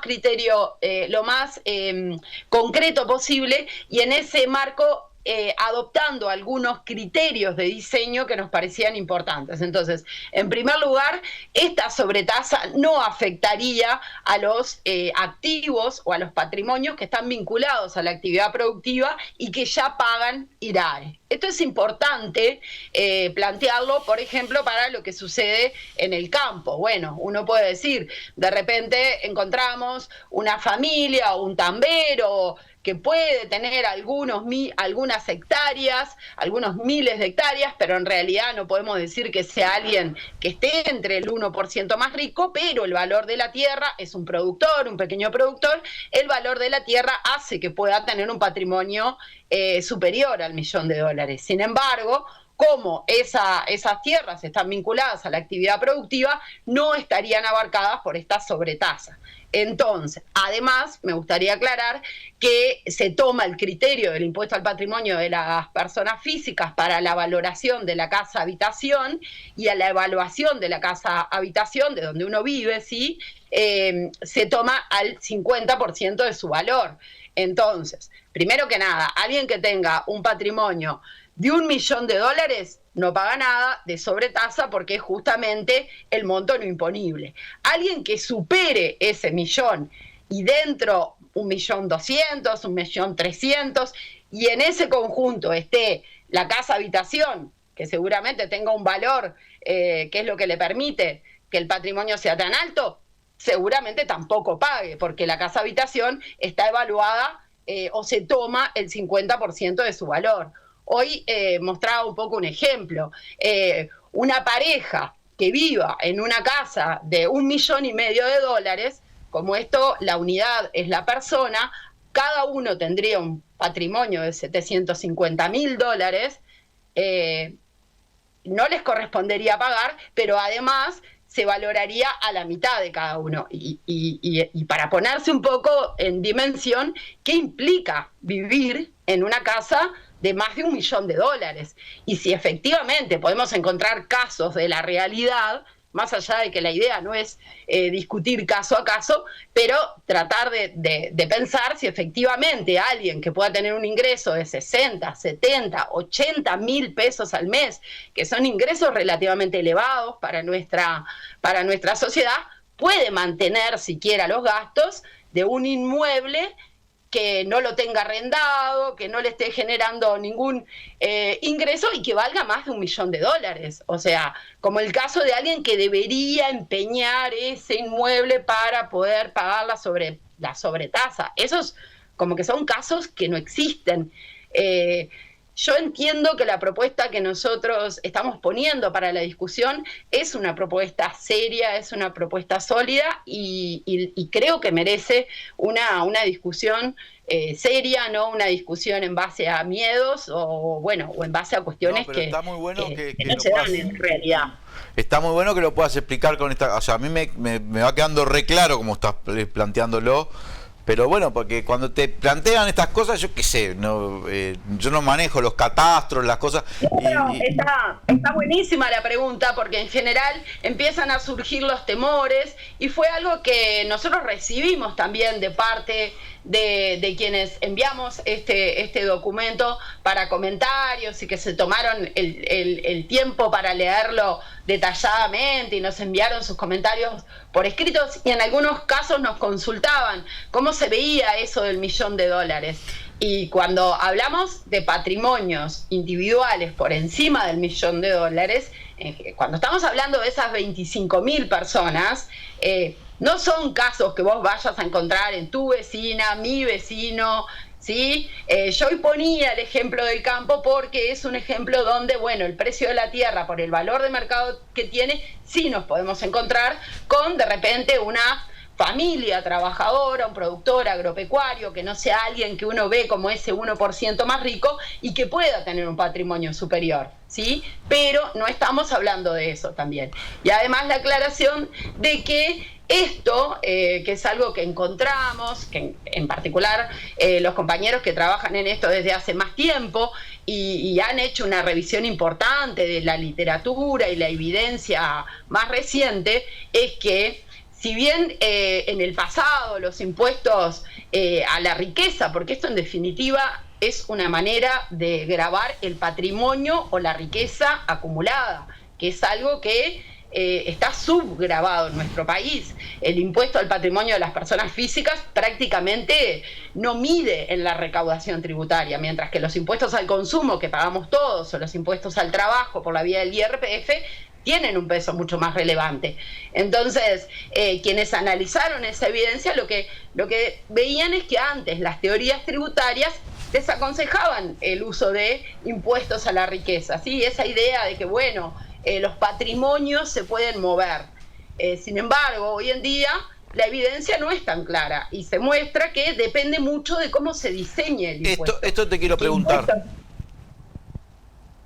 Y que impuestos de esta naturaleza, porque en definitiva la propuesta que se está haciendo de esta sobretasa castiga, si se quiere, a aquellos patrimonios que tienen rentas pasivas o no productivas. Entonces eso también puede ser eficiente en el sentido de generar un movimiento de capitales hacia actividades productivas o hacia, por ejemplo, inversiones como los bonos del Tesoro uruguayo, que quedarían exonerados de esta sobretasa. Entonces, creo que está bueno, haber contado con el apoyo de esos compañeros que han dedicado básicamente su vida a estudiar estos temas y que tienen muy fina datos y evidencia mucho más reciente y lo que eso nos muestra. Quiero hacerte un par de preguntas más con respecto a esa. Ya sé que tenemos poquito tiempo, pero en este poquito tiempo,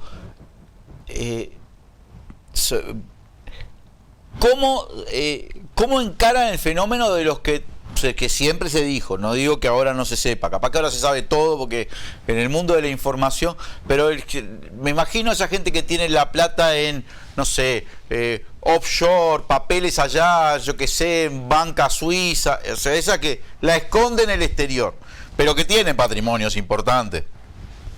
¿Eso se sabe? Bueno, ¿cómo lo grabás? Bueno, hoy Uruguay tiene las administraciones y los contralores tributarios avanzaron mucho en los últimos tiempos y además hay una idea a nivel mundial también de caminar los países en el mismo sentido en estos aspectos. Entonces Uruguay tiene convenios de intercambio de información con una cantidad de países en el mundo y algunos son automáticos y otros simplemente a pedido se puede saber la información de inversiones de uruguayos en esos países. Ya no hay paraísos. Entonces, así o como escondite. Todavía quedan, es verdad que todavía quedan, pero en general con la mayoría de los países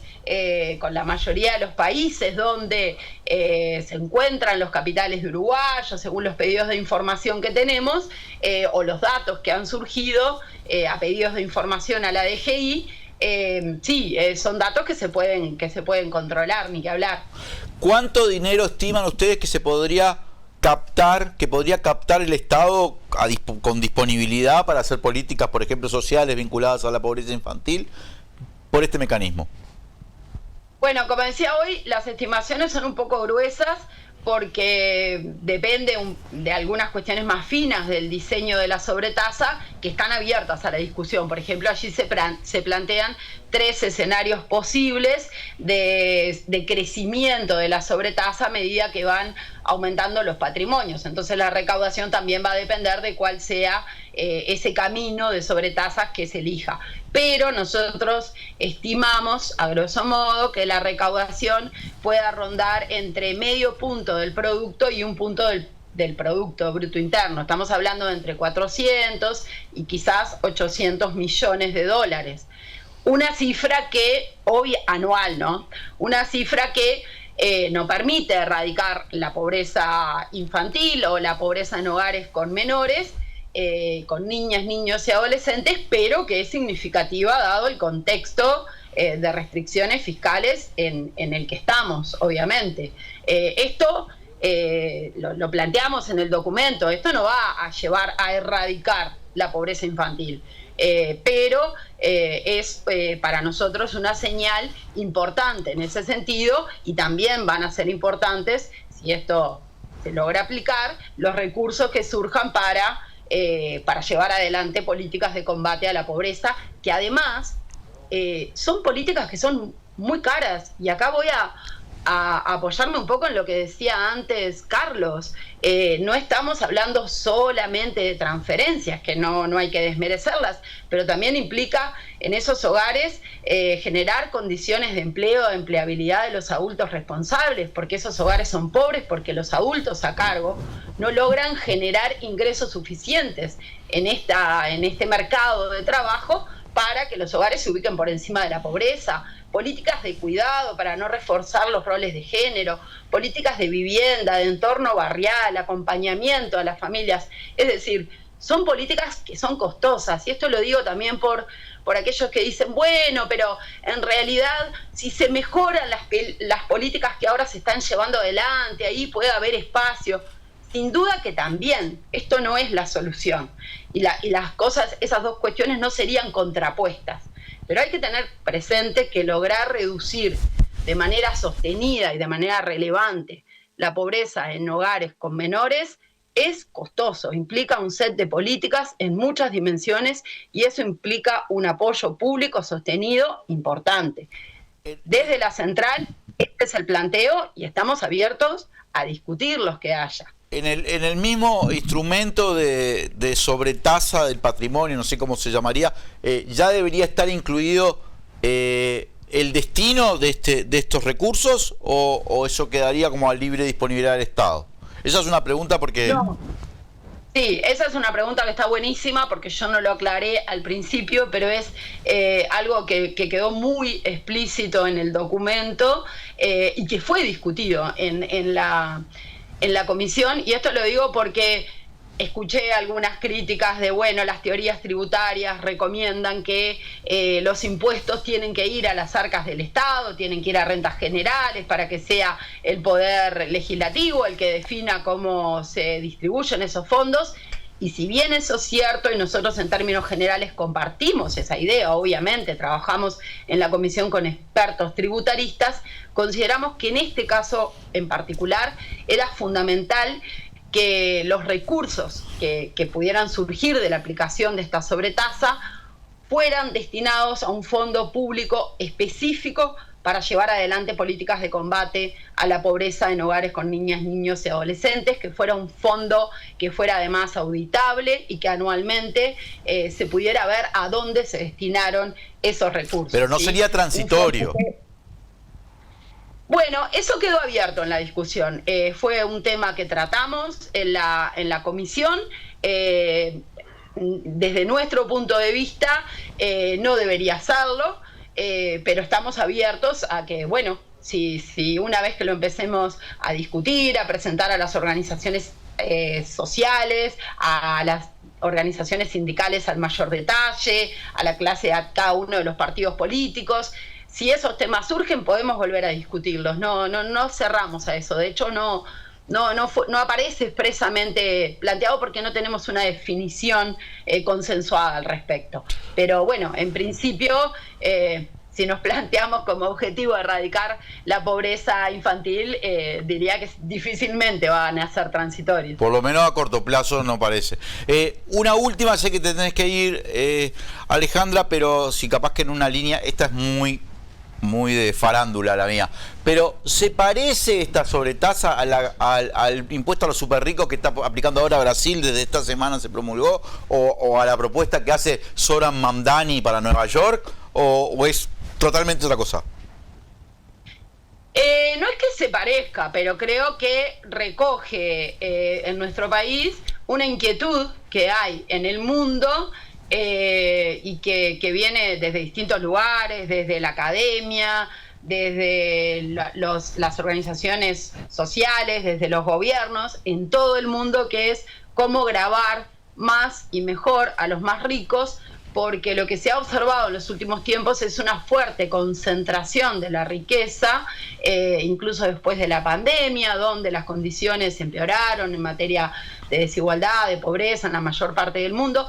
Entre los más ricos se concentró más riqueza, se acumuló más riqueza, y además en general, por las mismas razones que planteaba hoy para nuestro país, en general, quizás en nuestro país de manera más marcada, esos súper ricos están menos gravados que el resto de la población. Entonces creo que esto, no sé si va exactamente en la misma línea, pero hay una inquietud a nivel mundial, y por eso esto no es algo hiper radical, sino que, hay una inquietud en torno a la fuerte concentración de ingresos y en particular de riqueza en el mundo, y cómo eso es una amenaza no solo para el desarrollo, sino también para las democracias. Muchas gracias, Alejandra Pico, contundente. Los comentarios de la gente son así, porque cuando es contundente, es contundente. Gracias, Alejandra, por por acompañarnos, por esta participación, por esta conversación. Realmente me aclaraste un montón de puntos, y a la gente también, y ya te dejamos libre, que sabes que estás llena de actividades. Gracias, Leandro. De verdad que para nosotros esto recién empieza, queremos conversarlo, intercambiarlo y discutirlo con todos, así que muchas gracias por el espacio también. Por favor. Y vemos. Muchas gracias. Y gracias a todos y todas los que nos están acompañando. Vamos a un corte y enseguida charlamos acá. Nos tomamos un café con Víctor Hugo Poppi Avelando en Legítima Defensa, segunda dosis.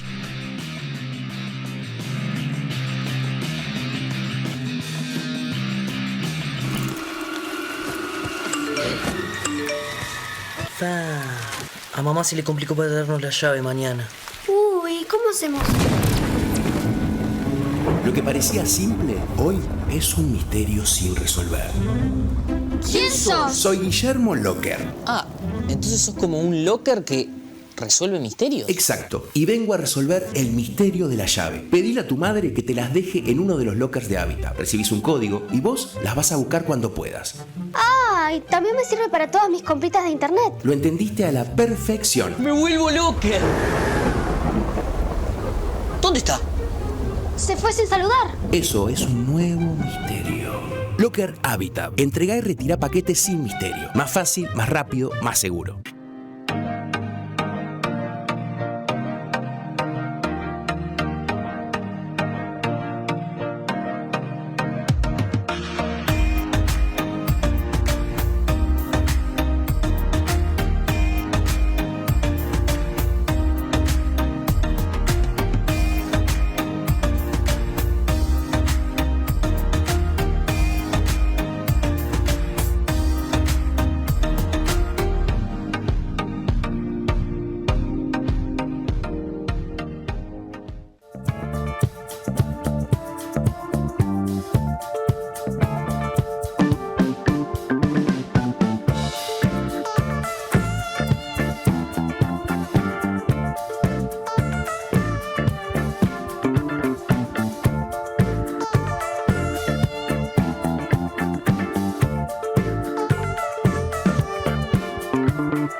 menos pagas, te lo digo yo. Y de todos lados viene gente a Macromercado, porque te conviene, te lo digo yo. Y de todos lados viene gente a Macromercado. Cuanto más compras, menos pagas, te lo digo yo. Macromercado. Cuanto más compras, menos pagas.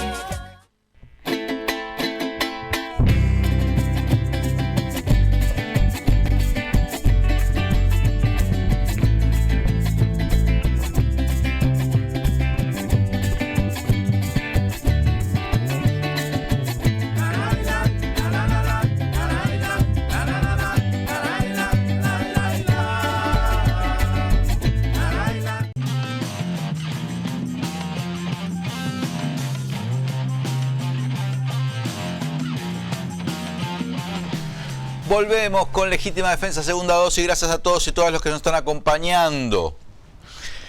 Tengo el gusto de compartir un café con Víctor Hugo Poppi Avelando. ¿Cómo andas, Poppi? Bien, ¿y vos? Bien. ¿Andás bien, Poppi? Vamos a ver, estamos grabando. Vamos a ver el domingo, cuando salga esto. Estamos bien de bien. Ah, me estás hablando por la segunda final de Peñarol contra Nacional. Sí. En el estadio Gran Parque Central. Que bueno, está. Ya la gente está viendo este programa, ya sabe cómo salió el partido, quién ganó, quién se llevó el título. Pará, son 4:30, 2 horas, 6:30. Y sí, ya sabe, Sí, ya sabe. ya La sabe. gente ya re sabe. Ya se deben haber producido festejos en una parcialidad y bueno, angustia en la otra. Esperemos que todo en paz, en tranquilidad, como corresponde, un espectáculo deportivo, ¿verdad? Eso es mi deseo. Mi deseo es que sea... Bueno, yo tengo varios deseos con relación a ese partido. No voy a ser tampoco tan hipócrita, ¿no? Pero es cierto que lo que más importante de todo es que la fiesta se desarrolle en paz. Transcurra con normalidad. Y yo qué sé, a mí no me parece que esa violencia social, no, es un desastre eso, ¿no? Sí. Aunque la verdad que el otro día en el partido que fue en el Campeón del Siglo, no pasó nada, ¿no? Y estuvo a punto de suspenderse por el tema de los paraguas y eso, pero no pasó nada. Sí, pero también había... Paraguas sin punta, además, ¿no? Pero había Qué partidazo, el unas 2-2. cajas donde sacaban banderas y cosas. El ingenio popular es extraordinario, ¿no? La inteligencia para el mal, le voy a llamar yo a eso. Pues los paraguas no estaban admitidos tampoco. Bueno, yo lo que sé que Eran había como una caja adosada a la tribuna de donde sacaban la pirotecnia. Sí. Impresionante. ¿Y ahora quién la colocó? Y yo qué sé, Pope. Pero no. Fue Tovejuna, vas a decir, fue Tovejuna. Y yo qué sé. Bueno, Popi, charlemos un poco de política, de la realidad no deportiva, de los temas importantes. Charlemos un poco, a ver, ¿con qué empezamos? Empezamos con estos cimbronazos en el ecosistema mediático de nuestro país. Ah, sí. Solidaridad con los trabajadores. M24. Siempre es importante. M24. Y TV Ciudad, ¿no? Y TV Ciudad. Y ha trascendido que en TV Ciudad también, reestructuras, cambios, despidos, no sé. En fin. Hay derivaciones distintas, ¿no? ¿En qué sentido? Claro, porque TV Ciudad es un aspecto institucional del Estado, parte del Estado, que es la Intendencia en Montevideo, ¿sí? Que hay que discutir ahí. Pero lo otro me parece que es más preocupante, sobre todo para la izquierda y el progresismo. Porque es la pérdida de una fuente alternativa, ¿no? De un medio alternativo. ¿Estás mirándolo? Estoy mirándolo como plantea la derecha ahora, que es la batalla cultural. Fíjate que la derecha ahora, estas paradojas de la vida, reivindican a Gramsci y hablan de la batalla pero no lo lee. cultural. No está bien, pero habla de la izquierda ni habla, ni lo lee, ni da batalla. Puede ser, sí. Yo creo que hay gente que sí lo lee, ¿no? Sí, claro, ha leído, claro, sí. Yo tengo los cuadernos de la cárcel, sí. todos los tomos. Yo puedo hablar con propiedad de los cuadernos de la cárcel porque yo los he leído. Son 29 cuadernos, o sea, están en 3, 4 tomos, no me acuerdo cuántos tomos, 3 tomos, ¿no? Lo tengo en 3 tomos. Creo que tengo la edición de acá. Pero en eso te digo, me parece que ahí eso es lo distinto, porque además, ¿a quién va a parar? Es otro tema también, ¿no? Por ahora, lo que se sabe es que va a parar a manos de los propietarios del Observador. Estás hablando de M24, Radio Claridad de Colonia y la otra emisora de Maldonado. Lo compró el Bartey, ex canciller argentino. Es un grupo. Sí, es un grupo. Creo que son los dueños también de los Observador. Está este hombre, San Hausmann, puedo decirlo. Hausmann, parece Hausmann. Pero no. Sí. Esos fueron los que lo compraron. Sí, muy cercanos a Milei, es cierto. Bueno, era el embajador Bartey en Estados Unidos y además fue canciller. Y es un ultra liberal libertario. Sí, es eso. Y además, en el caso del el Observador, es notable cómo han introducido a periodistas de la otra orilla a hacer periodismo acá o directamente dirigir las publicaciones hacia cosas de Argentina. Uno ve a Fantino, a Majul. En un momento incluso trajeron a Fantino a hacer las entrevistas. Sí. ¿Te acordás que le hizo entrevista a los precandidatos? Eso, tenía un gran acceso. Ahí me demostré, me di cuenta de los faranduleros que son los uruguayos, porque a veces el mismo que te cuesta hacerle la nota a vos, viene Fantino y están todos ahí. Fantino, ¿eh?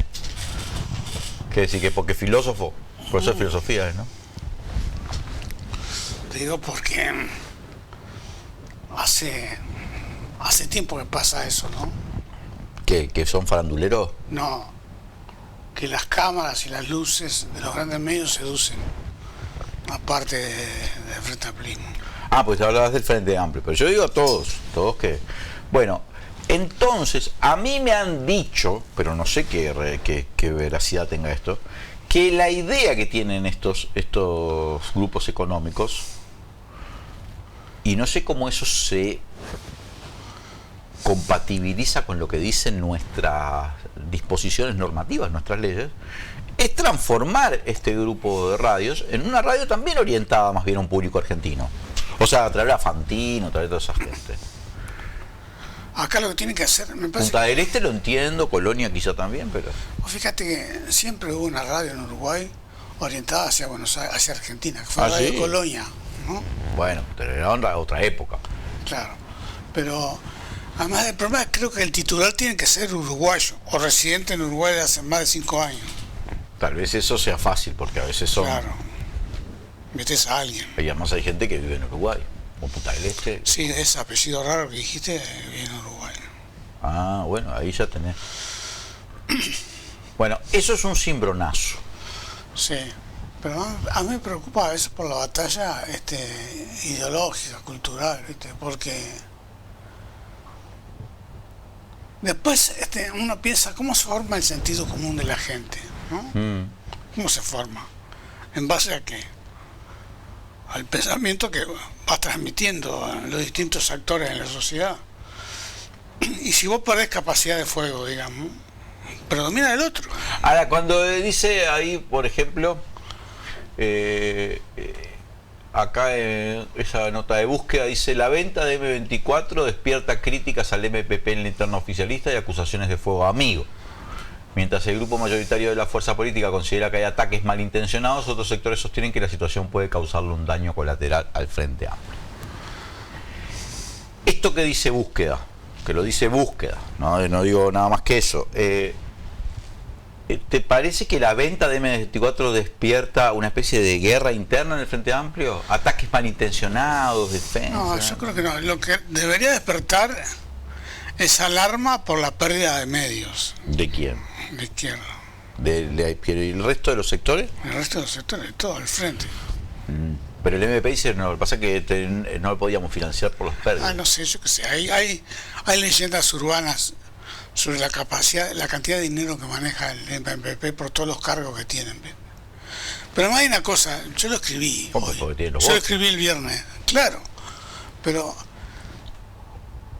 ¿qué medio alternativo da? ¿Quién se hizo millonario con un medio alternativo? ¿Quién se hizo? A vos no, tan mal no te va. A vos tan mal no te va, Popi. ¿Por qué? No, yo digo, pienso, digo, por Popi, ejemplo, nosotros, porque yo te voy a explicar. Déjame contar una cosa. En la época de a mí 60, Polanco me da preciosos pantalones. A mí no me da nada Polanco. Te digas eso, también le da a Georgina Mayo y a María Noel Sanguinetti. Ni María Noel. Bueno, ya... Popi. No, pero yo te estaba... Polanco escuchó ahí en el local de Solano García 2494 en Montevideo. Vamos a tener que hablar porque Polanco que Popi yo lo tomo como un reproche ya. Y en 18 de julio 571 en Durazno. Y también tiene un local en el departamento de Florida, creo, en Flores. La vi el miércoles por el programa donde estaba María Noel. ¿Viste cómo estaba de elegante María Noel con la ropa de Polanco? Vayan, vayan, que ahora además tiene ropa femenina. Y realmente está buena la ropa de Polanco, que además nos ha venido acompañando todo este tiempo. Pero retomando, yo te decía, hay críticas al MPP, pero te hablaba de la capacidad monetaria o financiera que tiene el MPP. Pero a mí lo que más me preocupa, y creo que a mucha gente en el FAL le preocupa, es la pérdida del medio. Pues además yo te decía, ¿cuándo un medio de prensa hizo plata? ¿Cuándo se hacía plata? Cuando el diario tiraba en la tarde de los 60 más de 100.000 ejemplares, ¿no? Eso se acabó hace décadas. Yo no creo que la familia Grisi se haga millonaria con Caras y Caretas y Legítima Defensa. Pero quiero decirte, gracias a Miriam Díaz Piris y a la joyería Díaz Piris, un reloj precioso. No, porque tampoco hay que contarlas. Vos contás solo las perdidas y no las ganadas. Acá trabajamos mucho, Popi. Y los que trabajamos acá, a diferencia de lo que dijo alguna periodista directora del país, ¿no? También cobramos nuestros sueldos, yo qué sé. Este tema, ¿por qué lo quiero atar, Popi? Porque el agosto del próximo año, 2026, Caras y Caretas cumple 25 años. Y vos trabajás en Brecha, Popi. Sí. Brecha tiene como 40 años ya. 40 años. Y hemos aprendido a vivir y a sobrevivir, Popi, y lo sabés, ¿no? En equilibrio inestable siempre. Siempre dando una pelea que es abrazo partido, en un ecosistema donde los medios dominantes son de derecha, donde la publicidad mayoritaria va para la derecha, donde todo es así. Y es difícil esto, es difícil, requiere un enorme esfuerzo, requiere hacer las cosas bien, requiere que la gente te apoye, requiere todo eso, ¿se entiende? Y honestamente, hay que decirlo, más allá de todas las críticas sobre la decisión que tomó el MPP de desprenderse del grupo M24, lo cierto es que el MPP dice algo que es muy probable que es así, que tenían pérdidas. Sí. Y la decisión de tener pérdida o no es una decisión que uno puede analizarla políticamente. Bueno, para eso lo hará el MPP y los dirigentes del MPP, no sé. Pero yo te digo una cosa, ¿vos pensás que pero Popular es rentable? ¿Vos pensás que Popular es rentable? No, ¿y vos pensás que Radio Rebelde era rentable? O la 36, o la 36 era rentable, ¿no? O la Hora era rentable. No. La 30 era rentable, la 44. No. Mate amargo. El mate, la pulga. Pero yo te digo, vamos ahora lo que pasa, que sin Radio Rebelde ahí en el Pico Turquino capaz que no había revolución. Esto me parece que es importante tenerlo en cuenta. Yo lo hago con otras cosas, ¿sabes qué? Vos fíjate una cosa. ¿Te acuerdas de aquella película que hicieron unos documentalistas cuando le dieron el golpe a Chávez? Que decía, la revolución no será transmitida, porque no tenía medios. Y la gente hacía el boca a boca, hacía radios comunitarias, para tratar de tirar el golpe de Estado. Es muy importante el tema. ¿Te acordás cuando perdió la elección a Aznar por los atentados de Atocha? Sí. Que la gente por SMS. Por SMS. esto para mí es fundamental. Lo que se viene es un panorama donde realmente hay muy pocos medios de comunicación con una postura no distinta a la... Pero más, yo te digo una cosa. A la hegemónica. Más allá de las incomprensiones de unas cosas. Por ejemplo, si no das batalla cultural e ideológica, ¿cuál es tu lógica? Tirarme al centro, más al centro, y de repente cometés algunos errores como el que para mi gusto cometió Orsi en el desayuno de búsqueda, diciendo que Bukele era un ejemplo. Después lo aclaró. Sí, después lo editaron, aclaró. Lo corrigió primero el Pacha en declaraciones públicas. Después salió en un programa, Fácil Desviarse. Fácil Desviarse. Llamó a él. ¿Llamó a él? Ah, no sabía eso. Sí, eso es lo que leí. Hola, soy el presidente, quiero aclarar. Claro, porque estaban dando mal, ¿sí? ¿No? Pero digo, entonces, ¿cómo resolvés estas ecuaciones culturales, ideológicas y de debate en la sociedad? Porque si yo me voy como dijo un politólogo, está, ¿cómo se dice? Empatizando con la población cuando dice eso. Y si la gente te pide pena de muerte, ¿vas a dar pena de muerte? ¿Empatizando con qué población? ¿Qué politólogo? Con el más reaccionario. ¿Y qué politólogo? Yo le escuché a Daniel Buquet eso, en la letra chica, en la letra B. Ah, de repente Buquet está empatizando. Pero ojo, que era parte de un razonamiento. Sí. No es que estuviera de acuerdo con eso, pero te digo que la intención parecía empatizar con esa gente. Porque hay gente que pide los verdes en la calle, que pide el modelo Bukele. Que hay gente de derecha también, ¿eh? Sí, claro, por supuesto. ¿Y cuándo el límite de la empatía dónde está? En que tengas un planteo distinto y muy claro. Con esto quiero decirte, Popi, para que no veas que sean preguntas capciosas. Lo que estoy diciendo es, si uno se guía por las mediciones de opinión pública, ¿sí?, en una sociedad donde además el ecosistema comunicacional es muy conservador, muy de derecha, y puede ser que vea que la gente pide más penas, pide pena de muerte, pide modelo Bukele, porque la inseguridad es un problema. Entonces, claro que es un problema, pero bueno, eso no es la solución, porque eso no es solución, eso es una falsa solución. Estás haciendo seguidismo, ¿no? ¿Cómo avanzó la izquierda en este país? ¿Cómo? Con un discurso contrahegemónico. ¿Por qué tenías todos los intelectuales de tu lado, casi todos? ¿Por qué pasaste del 10% a lo que es hoy? O del 5%. Le daba batalla. Es decir, yo qué sé, ¿quién era el que contaba recién? El que estuvo ¿cómo se llama? El compañero que estuvo de... Clavijo. Que gente que le hablaban de impuesto al patrimonio y pensaba que tenía que pagarlo. Y pasaba lo mismo con el RPF, no sé si te acordás vos. Que la gente decía, no quiero más impuestos, no iba a pagar impuestos. Le habían sacado el impuesto a la retribución personal, el IRP, ¿te acordás? IRP, que sí pagaba todo el mundo, y había un mínimo no imponible, y mucha gente no pagaba. Igual se quejaba, y eso es batalla cultural, ¿viste? Popi, el Senado aprobó el presupuesto con votos de todos menos de nadie. Hubo de una parte del Partido Colorado que no votó. Sí, la gente de Ojeda, ¿no? Sí, que está con graves problemas Ojeda, ¿no? Que está denunciado por haber presentado un escrito, está expresamente prohibido que un legislador tenga ese tipo de actividades ante el Poder Judicial, ¿no? De hecho, creo que la fiscal se lo dijo a la fiscal Ferrero, diciendo, che, miren lo que acaba de suceder, esto es completamente ilegal. Qué difícil es la situación de Ojeda.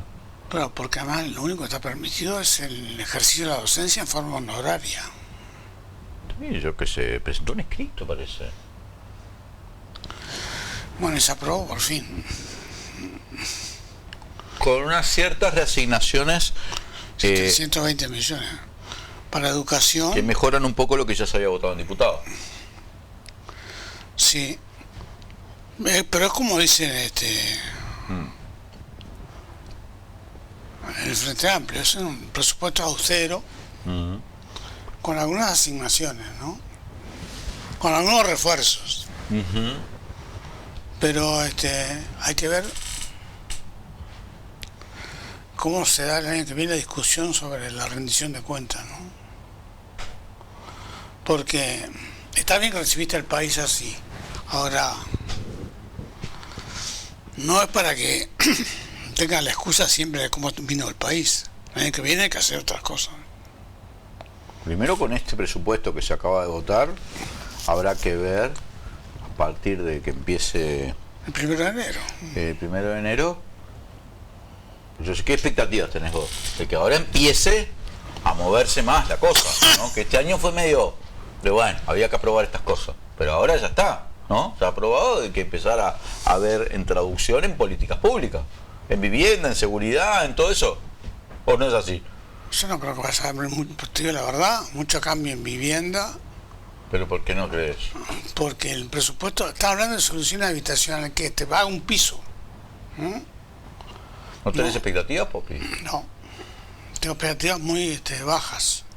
Bueno, creo que se va a hacer. Pero para, Popi, deja ver.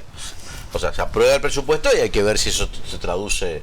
Pero no hay plata, la plata no es suficiente. Bueno, pero también hay plata que se va a gastar por fuera del perímetro fiscal.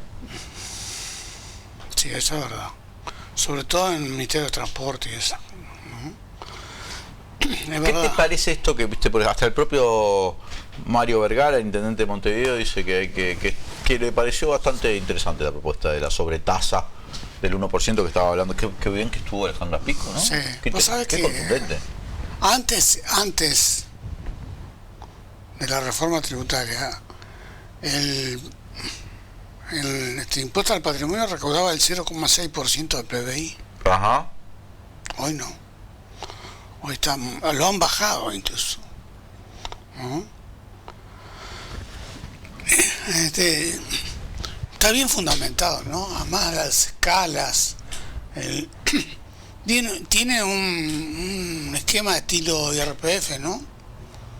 Bueno, tiene un mínimo no imponible, es una sobretasa que se aplica progresivamente de acuerdo a patrimonios crecientes a partir del $1.000.000, considerados así como dijo la economista Pico. O sea, si fuera la propiedad, la casa habitación, esa ni siquiera se considera el valor, sino el valor, a la mitad del valor catastral. Entonces, empezás a mirar y en realidad, sí, eso, como un IRPF, pero para los multirricos. Claro. Interesante, ¿no? Interesante, sí. Ahora, a mí lo que me preocupa es otra cosa. Bien diseñado, además. Por Simbe, estuvo la gente de Simbe, ¿no? Me imagino Gustavo Viñales. Viñales ahí, Grau, ¿no? Lo vamos a invitar en cualquier momento. Creo que lo habíamos invitado, pero no podía esta semana. Pero en cualquier momento va a venir el economista Viñales. El contador Viñales sabe mucho de esto. Es un experto en esto. Es un crack de los tributos, de cómo diseñar. Porque esto es muy difícil. En eso yo reconozco cuando algunos economistas que a veces me parecen demasiado ortodoxos, demasiado conservadores, demasiado tímidos, también dentro de la izquierda, cuando dicen, sí, pero bajame la consigna a tierra. Porque no es solo decirle, vamos a grabar a los más ricos. Es una modalidad, es un diseño. Está bien, todo lo que dicen esos compañeros de la izquierda economista. Sí. ¿No? Pero la primera decisión es política, después buscarse. Está bien, pero está bien que las cosas se hagan bien. Popi. Por supuesto, sí. Porque sí, el manotazo no se hace. Pero no está hecho el manotazo. No, esto está muy bien hecho. Pero estoy de acuerdo yo en que no se puede avanzar solo con Claro, pero hay economistas que primero te dicen que no. Sí, ya sabemos. Ya dijo que no, el compañero Donner, ¿no? Y también dijo que no el subsecretario. Valcorba dice que con terminado el presupuesto ya está discutido, pero Valcorba es del mismo sector que Vergara, y Vergara acaba de decir que esto se podría discutir. Sí, yo qué sé, hay que ver cómo... ¿Qué es lo que yo qué sé, Popi? Contame. ¿Cómo se procesa dentro del FAES?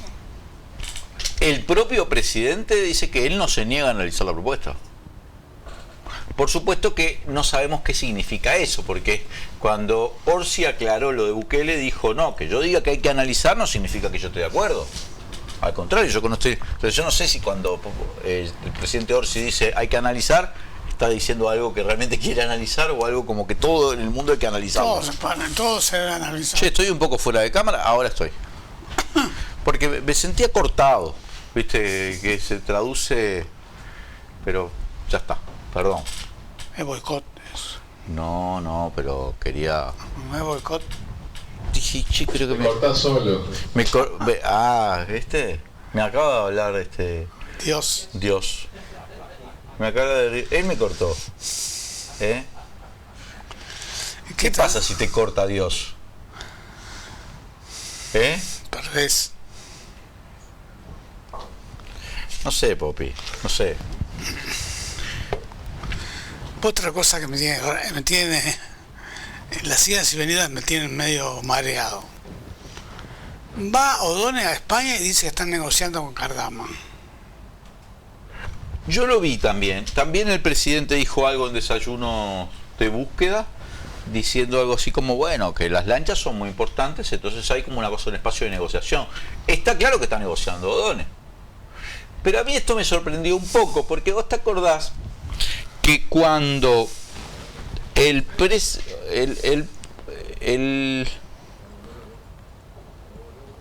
cuando el presidente junto con el Jorge Díaz y Alejandro Sánchez, el Pacha Sánchez, dijeron que anunciaron todo este tema de la denuncia y eso, la rescisión y está, en un momento hubo declaraciones de O'Donnell de tipo si están en otra garantía lo vamos a ver. Sí. Y hubo una respuesta que no me acuerdo quién se la hizo. Caggiani.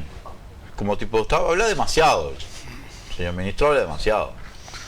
Pero ahora efectivamente O'Donnell está allá, dicen que está negociando. Trabaja en una solución. Yo supongo que si ya fue el ministro de Economía es porque ya habrá algo encaminado, ¿no? ¿Vos qué decís? Sí. Pero ¿por qué el ministro de Economía? Y no el de Defensa o la Secretaría de la Presidencia. Porque es un hombre fuerte del gabinete. ¿Pues tiene votos? No tiene votos, pero puede ser un hombre fuerte ¿Por qué? Su capacidad. ¿Por su intelecto? ¿Qué significa? ¿Es un concurso intelectual esto? Yo qué sé. Explícame vos, ¿cómo pueden negociar esto? Bueno, soy ministro de Economía. Ay, bueno, ahí está. No importan los votos ahí. Por algo lo pusiste ahí. De repente creen que efectivamente esto tiene que ser algo... Es complejo el tema, ¿no? Está claro. ¿Lo qué? El tema Cardama, el patrullera, así. No, sí, no digo que no sea complejo, digo que yo qué sé por qué está negociando. ¿Está negociando él? Es lo que dijo. ¿Le podemos creer o no? Yo qué sé. ¿Alguien lo desmintió? No sé, unos días antes salió en la prensa que la ministra Sandra Lasso estaba a favor de la denuncia del gobierno. Y que estaba lista para la interpelación. Interpelación que no tuvo los votos todavía para hacerse, ¿no? No. Y qué obligados que llegan a esa interpelación. ¿Por qué no tuvo votos para hacer la interpelación? Ese un tercio lo tienen, no entiendo por qué. Necesita un tercio de los senadores. No, pero yo leí que no había tenido los votos. ¿Los tuvo? Claro, pero no sé si los tuvo. Pero yo te digo, un tercio son más blancos y colorados y lo tienen. El FA tiene 17, quedan 13, ¿no? Claro. 17. No, con la vicepresidenta. Con la vicepresidenta. Así que no sé. Pero en realidad lo tienen. Queda todavía la interpelación a Maía por lo de la JUTEP. Y si sale esta interpelación con Lasso, la interpelación a Lasso por el caso Cardama. Ya fue la interpelación a Lustenberg el lunes que no pasó nada. No pasó nada. Pero además la interpelación a Lustenberg. Vos sabés mi opinión sobre el caso de Danza. Cuando ya estaba resuelto, ¿cuál es la justificación? Nada. Pero hacerle daño, como dicen, ¿no? La interpelación a a Lasso? ¿Qué le puede rentar a la oposición? Le preocupa mucho esto. Una cosa que le preocupe, otra cosa que le puede rentar. Porque ¿cómo defendés vos un contrato de ese estilo? Y no sé, yo no estoy en la cabeza del interpelante, pero ellos deben decir, esto se está construyendo y suspender esto es un desastre porque nos genera, yo qué sé, no quiero ponerle argumentos a cabeza, no sé cuáles son. Pero tengo vos sospecha, lo que no puedes defender es lo que hiciste. Que te comiste todos los sapos posibles, ¿no? Y después la interpelación a Maía tampoco tiene sentido, porque el tema también está resuelto. Ahí es sobre la independencia de la JUTEP y ese tipo de cosas. Yo qué sé. Esa es la agenda. No es una agenda muy atractiva para la sociedad, ¿no? No, además, yo no sé, me parece que la oposición tampoco ha actuado muy coordinadamente, ¿no? No. Y el FAL le logró arrancar el presupuesto, ¿no? Más allá de que los blancos habían dicho que iban a votar el presupuesto en general, ¿no? Sí. Fueron los primeros que dijeron.